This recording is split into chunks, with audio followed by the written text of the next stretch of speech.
नाना जी तो सो रखे हैं, उनकी तबीयत खराब ही है। ठीक है नानी, अब चलते हैं। अच्छा ध्यान रखना अपना भी और नाना जी का भी। ठीक है, ठीक ठीक नाना जी है। चलो ठीक तब है, ठीक तब ध्यान रखिए। ये खतरनाक झूला है, इसको घुमाने बाद सीधे नीचे बैठना है। तो चलिए जी, नए दिन की शुरुआत हो चुके हैं। नए दिन की शुरुआत के साथ मैं भी आज का ब्लॉग शुरू कर देता हूँ। तो हेलो दोस्तों, क्या हाल चाल है? मैं बिल्कुल मस्त हूँ और उम्मीद है आप लोग भी जहाँ होंगे स्वस्थ होंगे, मस्त होंगे, परिवार के साथ व्यस्त होंगे। मेरा नाम है रविंद्र बहुगुणा और स्वागत करता हूँ आपका देवभूमि उत्तराखंड के इस खूबसूरत से गाँव बागी गाँव से। सामने की बात की जाए तो सूर्योदय भी हो चुके हैं। बाकी सूर्योदय के साथ साथ यहाँ पर नानी ने आज गेहूँ सुखाने डाल रखे हैं। और ठीक यहाँ से सामने भी दिखाई देता है राजकीय इंटर कॉलेज, जो कि इस इलाके का इंटर कॉलेज है। और ठीक जो पीला मकान है वहाँ पर एक लेडीज घूम रही है, तो वो मेरे छोटे मामा जी का मकान है। तो पिछली वीडियो में बहुत सारे लोगों ने कमेंट किया है कि अगर आपके मामा मामी अलग रहते हैं तो वहाँ तो छोटे बच्चे रहते हैं। तो देखिए जी, मैं बोलता हूँ बच्चों के लिए तो दादा दादी भी उतने ही हैं, माँ बाप भी उतने ही हैं। तो उनके लिए पूरा फ्रीडम है, वो कहीं भी रह सकते हैं। कभी वो अपने मम्मी पापा के साथ रहते हैं तो कभी वो दादा दादी के साथ रहते हैं। तो किसी ने ये भी कमेंट किया है कि आपके नाना नानी का खर्चा कैसे चलता है। तो नाना नानी की वृद्धा पेंशन है, यानी कि जो 1200 रुपये पर मंथ मिलती है और 3 महीने में एक बार मिलती है 3600 रुपये। और नाना जी पहले पंडिताई करते थे लेकिन अब नहीं कर पाते हैं। बहुत सारे जजमान लोग आ रहे हैं कि पंडित जी आओ, लेकिन नाना जी अब नहीं चल पा रहे हैं। तो जितने भी पाठ आ रहे हैं सबको कैंसिल कर रहे हैं अब। तो मुझे हर बार कमेंट आते थे कि आप बताइए बताइए। तो अब आपका डाउट जो है क्लियर हो गया है, मैंने आखिरकार बता दिया। पहले मैं नहीं बताना चाह रहा था, लेकिन जब मेरी यूट्यूब फैमिली बार बार बोल रही थी तो मैंने आखिरकार बता ही दिया। बाकी ये जो टेंट लगा हुआ है, तो यहाँ आजकल अखंड रामलीला चल रही है। तो लगभग आज या कल इस रामलीला का भी समापन हो जाएगा। लेकिन इस बार मैंने देखा बहुत कम लोग आ रहे हैं रामलीला में। जब मैं पिछले 2-3 साल पहले आया था तो उस टाइम लोग आ रहे थे, लेकिन अब धीरे धीरे लोगों का क्रेज खत्म हो रहा है और वो शहर छोड़ के गाँव में आना ही नहीं चाह रहे हैं। तो एक बार मैं इस घर का पूरा नक्शा आपको बता देता हूँ। ऊपर जो कमरे हैं वहाँ खाना बनाया जाता है और सोने का काम होता है। और बाकी ठीक कमरे के नीचे साइड के जो कमरे हैं, यहाँ पशुओं को रखा जाता है। एक कमरे में भैंस रहती है तो दूसरे कमरे में बैल रहते हैं। और यहाँ पर भैंस रहती है तो भैंस के लिए इतना बड़ा गड्ढा हो गया यहाँ पे। पहले यहाँ पे ठीक था, लेकिन धीरे धीरे भैंस ने अपने पाँव से मिट्टी को खरोचा और धीरे धीरे गड्ढा हो गया। और ये जो लकड़ी खड़ी करी हुई रहती है, इसको हमारी लोकल भाषा में हम किला बोलते हैं। यानी कि इसी पे पशुओं को बांधा जाता है। पशुओं को यहाँ पे बांधा जाता है और पशुओं के नीचे जो बिछोने का काम करते हैं उनको पीरुल बोलते हैं।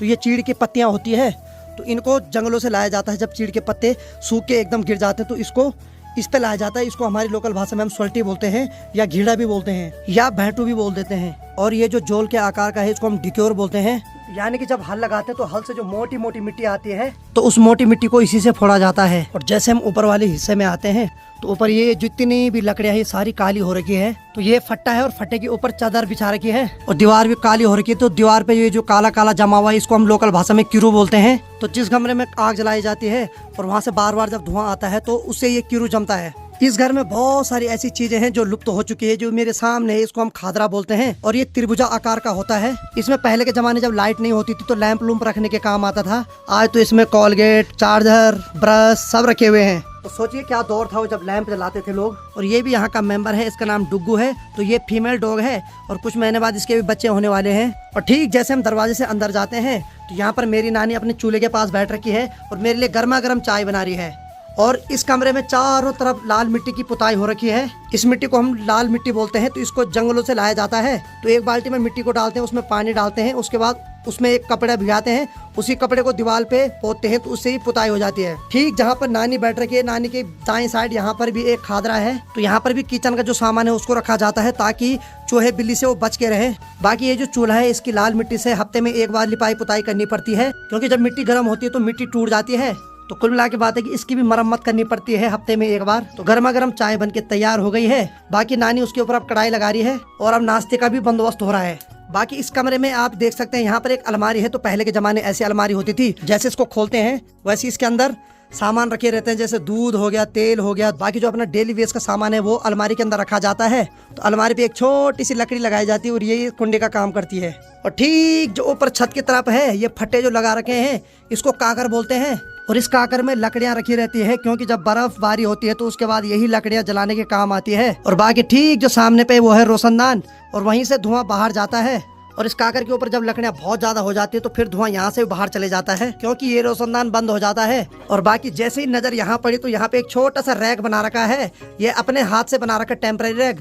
2 फट्टे ऐसे लगा रखे हैं, 2 फट्टे ऐसे में लगा रखे हैं। तो इस वाले रैक पे कटोरी, गिलास, मसाले रखने के काम आते हैं। तो नानी जी किसने बनाया रैक? ज्योतिकन। तो मेरी जो छोटी बहन ज्योतिका है उसी ने बनाया था ये रैक। तो जरूरी नहीं कि आप हर चीज एफर्ट कर पाएं। हर घर में ये चीजें नहीं होती है, पैसे नहीं हो पाते हैं। अगर आपके पास दिमाग है तो आप ऐसे काम चला सकते हैं। और मुझे याद है पिताजी कहा करते थे, जब पिताजी लोग छोटे थे तो बहुत ज़्यादा गरीबी होती थी। और क्या होता था, बल्कि हमारे यहाँ चारपाई नहीं होती थी, तो पिताजी लोग क्या करते थे, पिताजी और ताऊ जी 2 फट्टे रखते थे और उसके नीचे खाली कंटर को रखते थे और उसके ऊपर गद्दा बिछाते थे, फिर बोलते थे बल्कि यही हमारी चारपाई है। तो जब जब पिताजी ऐसी कहानियाँ मुझे सुनाते हैं तो बहुत सारा मोटिवेट हो जाता हूँ मैं, और बहुत कुछ ज़िंदगी से सीखने को मिलता है। जब आपके पास पैसे नहीं होते हैं तो उसके बाद आप कैसे अपना रोज़मर्रा की ज़िंदगी चलाते हैं। ठीक नानी लोगों के घर से जो गांव दिखाई देते हैं, सबसे पहले जो सामने गांव है उसको बोलते हैं ठांडी।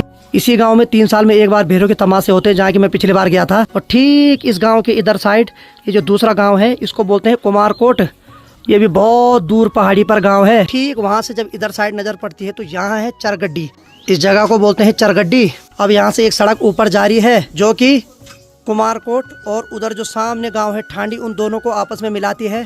पिछले कुछ सालों में मैंने देखा है जिस गांव में सड़क नहीं थी उस गांव में सड़क भी जा चुकी है। ये बदलाव होना भी जरूरी है, इसीलिए फिर गाँव शहर आगे बढ़ेंगे। तो नानी आवाज दे रही है कि चाय बन गई बल गर्मा गर्म। बाकी अनीता यहाँ पर बैठ रखी है। तो बन गया, तड़का मर गया।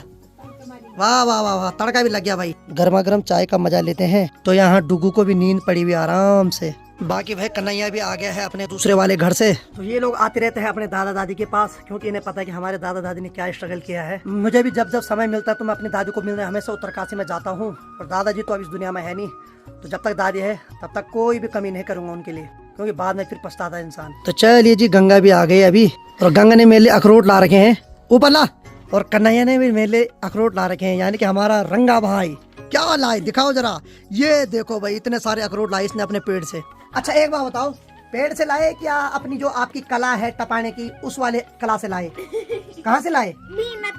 मेहनत की साहब इसने, मेहनत ये की कि पेड़ किसी और का था, ये थोड़ा चढ़ा उसमें या इसने पत्थर फेंके, मेहनत तो लगती है साहब।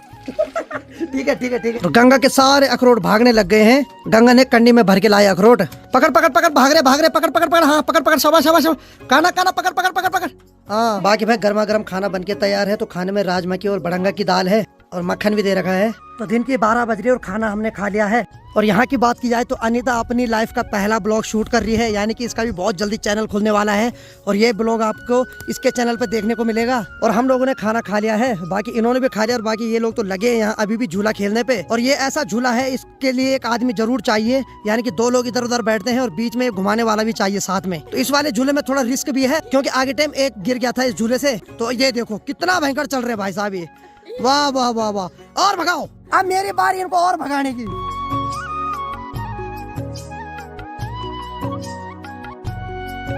ये खतरनाक झूला है, इसको घुमाने बाद सीधे नीचे बैठना है।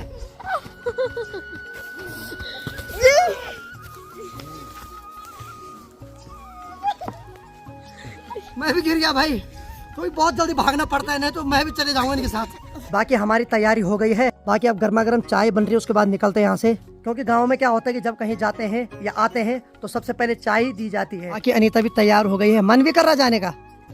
नहीं कर रहा ना? चलो क्या करें, मजबूरी में जाना पड़ेगा। ठीक है, स्कूल है। हाँ बाकी अनीता से पूछते हैं कि आज का ब्लॉग शूट करने में कैसा लगा आपको? आपकी जिंदगी का आज पहला ब्लॉग था, कैसा लगा? घबराहट भी हुई? बहुत ज्यादा घबरा रही थी भाई, बहुत सारा रिटेक लिया। मैंने सोचा ना बहुत सारे देखेंगे। अरे बहुत सारे लोग जब आशीर्वाद देंगे तभी तो आगे बढ़ेगी। बाकी इसको भी आशीर्वाद देना भाई, जैसे इसका पहला ब्लॉग आएगा मैं इसका चैनल अपने YouTube पे मेंशन कर दूंगा, फिर देखते हैं मेरी YouTube फैमिली का धमाल। तो चलिए जी, फाइनली नानी ने गर्मा गर्म चाय ला दी। बहुत बहुत धन्यवाद नानी, बहुत बढ़िया, बहुत धन्यवाद। तो चले जी, फाइनली दिन की 1 बज रही है और हमने चाय पी ली है और अब तैयारी हो गई यहाँ से घर जाने की। अब बारी आ गई यहाँ से जाने की। ठीक है नानी, अब चलते हैं। अच्छा, ध्यान रखना अच्छा। अपना भी और नाना जी का भी। ठीक है, नाना जी तो सो रखे हैं, उनकी तबीयत खराब ही है। ठीक नाना जी है। तो चलिए जी, जाने का टाइम हो गया। तो बाकी हमारे बैग को नीचे तक बहन लोग ले जा रहे हैं। चलो ठीक था भाई, ठीक था, ध्यान रखिए। अब नानी हमेशा इमोशनल हो जाती है। चल कोई बात नहीं, अगली बार आऊँगा। ठीक है ठीक है ठीक है ठीक है। तो मुझे काफ़ी बुरा लग रहा था एक्चुअली, नानी लोगों को जो वृद्धा पेंशन मिलती है ना, उसमें से नानी 500 रुपये मेरी जेब में रख दी, लेकिन मैं सीधे भाग गया। हालांकि जब जाते तो थोड़े इमोशनल पल तो होते हैं, क्योंकि मुझे भी काफ़ी बुरा लगा। नाना नानी को मैं कभी नहीं छोड़ना चाहता हूँ, लेकिन बस आप लोग सपोर्ट करेंगे तो आने वाले समय में हो सकता है मैं नाना नानी का जो मकान है उस पर पक्का छत डाल दूँ। इसके लिए वही है कि जब YouTube थोड़ा ठीक ठाक चलेगा उसके बाद मैं ये कर पाऊंगा। बहुत सारे सपने ऐसे जो मैंने उनके लिए सोचे हैं, लेकिन वो सब तब होगा जब आप लोग इस छोटे भाई को और सपोर्ट करेंगे। और यहाँ पर एक गाय है, तो मैंने सोचा ये ब्याने वाली है, लेकिन यहाँ के लोग बोल रहे हैं ये ऐसी है बल पहले से। ये जर्सी गाय है, ये कोई विदेशी नस्ल है। तो चलो भाई ठीक है, फाइनली इन लोगों से विदा होने की बारी आ गई है। कन्हैया जी हमारी बाइक छोड़िए, अब बहुत हो गया। क्या है मन में, सर पे ले जाओगे? अब हमें थोड़ा इस कच्चे रास्ते को पार करना है।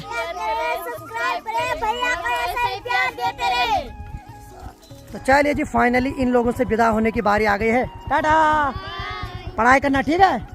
तो चलिए निकलते हैं अब 10-12 किलोमीटर की हसीन सफर में और आपको अच्छे अच्छे व्यू दिखाते हैं।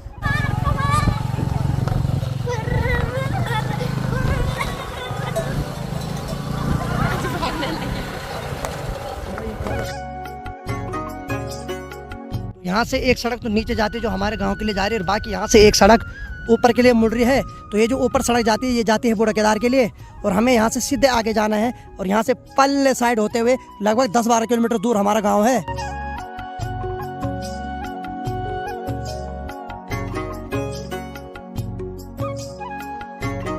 और देखिए जी सामने एक गांव है जहाँ की पूरे छत पे अभी पटाले हैं और काफ़ी खूबसूरत दिखाई दे रहा है। इस गांव का नाम है लोदू।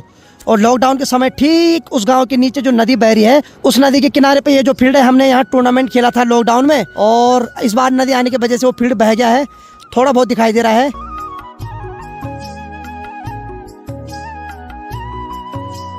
तो चलिए जी फाइनली गांव पहुंच गए हैं। बाकी यहाँ सूर्य देव भी जाने वाले थोड़ी देर में, क्योंकि हमारे घर में तो लगभग धूप चले गई, बाकी आधा गांव में धूप है अभी।